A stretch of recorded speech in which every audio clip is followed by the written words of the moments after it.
Du klapper ikke. Nej. Velkommen til Jonah Blacksmith. Og det er jo interview på Danmarks hyggeligste Samsø Festival. Det må man sige. Det er nemlig det der. Og I har været her før? Ja, det har vi. Vi har været her, hvor det har været hamrende solskin, og vi har været her, hvor det er lidt overskyet. Lige nu der er det begge dele, men vi ved, der kommer sol lige om lidt. Så springer det hele. Fordi I spiller det for? Eller? Nej, jeg tror bare, det er sådan, det er på Samsø. Er det ikke det? Det er lækkert. Ja. Det er virkelig dejligt at se jer igen. Og jeg bliver jo ved med, altså efter jeg har mødt jer første gang for nogle år siden, så hører jeg jo mere og mere og mere, og det er sådan mere og mere hypet, og mere og mere sådan, følger I selv med? Altså kan I selv, hvad gør man i det, når det er, at folk bliver sådan helt, vi har jo været i gang i rigtig mange år. Ja. Så vi startede jo i 12 stykker, ja. og vi er jo voksne mænd. Så vi har jo taget det lige så stille og roligt, men selvfølgelig kan man godt mærke, at hver gang man tager tiltag og er... Hver gang du gør en netto, hver gang du spiser en is, ja, hver gang du et eller andet, så tager et billede på mig.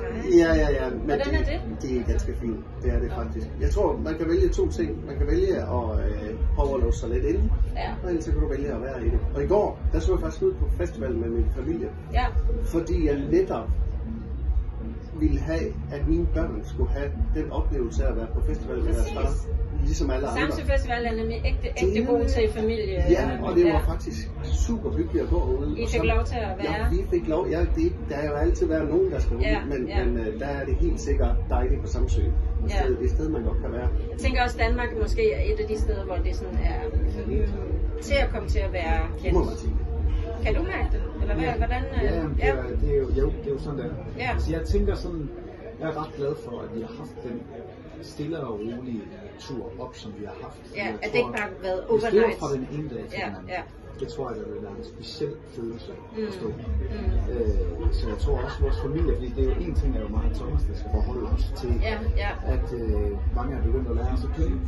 Men en anden ting er jo vores familie, hvor det faktisk er meget fedt, at det sådan er gået stille og roligt. Ja, men folk bliver jo mere og mere nysgerrige, og jeg kan jo også se på de interviews, I bliver udsat for, at der går virkelig tæt på, og der er også for nylig, så du delt mange ting, og jeg også tænkte, altså okay, hvor åbenhjertig har ja, men jeg tror faktisk det tror jeg meget, Thomas, hvis vi har noget på hjertet, som vi gerne vil have ind, og vi har noget, som nu har vi jo lige pludselig også fået Taylor. Ja, det har en stor platform, det er et stort ansvar, og det er også en stor mulighed. Ja, men det er præcis, så jeg tror, at der er nogle af de her situationer, hvor vi bruger det som en mulighed til ligesom at komme ud til nogle mennesker.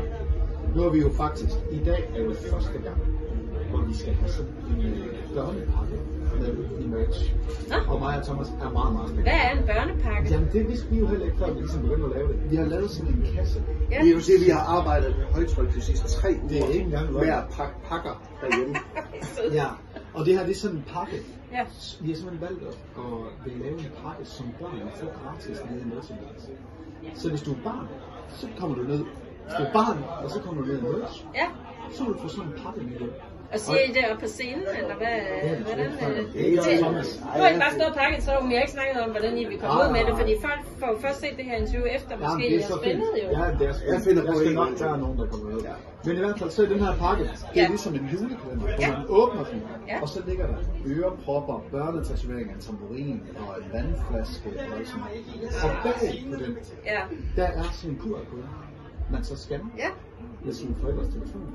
Og så kommer man ind i vores lille musikskole.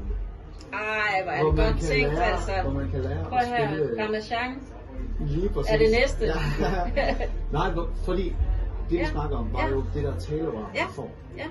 Og for noget med også at give musikken videre. Det er jo noget med, at vi har faktisk muligheden og så de der frø til, at man skal udtrykke sig også i musik. Ja.